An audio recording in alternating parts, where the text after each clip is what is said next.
Riham Osman, and I work for the Muslim Public Affairs Council. Has anyone ever heard of that organization before? Okay. A couple people. So we're located here in Washington, D.C. We're not too far. So we advocate on behalf of the American Muslim community. So let me tell you a little bit about how I got to my position. I'm not too old. I'm only about 24 years old, turning 25, so pretty young, and I'm in a very important position. I'm very fortunate to be in this position, to be able to help my community. And when I was in college, actually back when I knew Riham, I experienced something that really changed my life. And my experience was that I started wearing the headscarf when I was about 18 years old. And I applied for my first summer job to work at Air France. And if anybody knows anything about France, they're not too nice towards the Muslim community. There's a lot of racism towards Muslims in France. So going into this job, I had, it didn't even cross my mind once that something bad would come out of this. I got the job, I went in for my first day, and I was fired. Yeah, so I was let go from my job on my first day. And so I had the opportunity to either pretty much go home and just call it a day and say, I'll just find another job. But instead, the next day I actually went to the mosque, and I went to, it was Jummah prayer, which is our weekly Friday prayer, and the U.S. Equal Employment Opportunity Commission just happened to be there. And they were trying to educate the Muslim community about Islamophobia and about the kind of things that could come up to them at work in terms of discrimination. So I went in for an interview, and they told me, that you could definitely take this case further.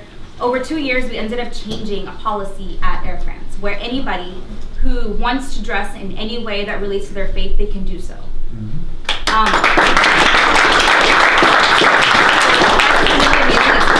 such a young age, it really triggered. It really helped, I guess, define the rest of my life. I ended up joining the Muslim Public Affairs Council after finding out about them, and joining their Young Leader Summit, and it's really been an amazing experience. But it's also been very difficult for me, just because, you guys heard Rimaz's story, and her experience is the experience of many young Muslims across the country, and it's my experience too. But I'm in this position where I can actually make a change, and that's something I don't take lightly at all. I've had the opportunity to sit at the table with President Obama just last Ramadan. I was invited to the iftar, and then just a couple days before, I found out that I would be at the table with President Obama. So I definitely put a lot of thought into it. I was thinking, what do I want to talk to the president about? And one of the things I brought up to him was the issue of Islamophobia, and how, you can't turn on Fox News without hearing them bash Muslims. And it was funny, because when I told him this, he kind of laughed and said, well, what do you think they do to me? Yeah, it was very true. He was saying that, Fox News is a company in the end, right? And what bleeds leads.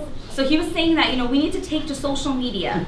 We need to amplify the voices of people like us and like you guys who want to speak out against hate. So that advice really went hard. It really, I guess, meant a lot to me. And it was very inspirational when I saw Rimaz asking that question to Senator Sanders. So he was not the first candidate to talk about it, but he was the first one to talk about it in that way. It was very genuine. When he was talking to Rimaz, he related to her. He said, I am Jewish. I had family members who died in concentration camps.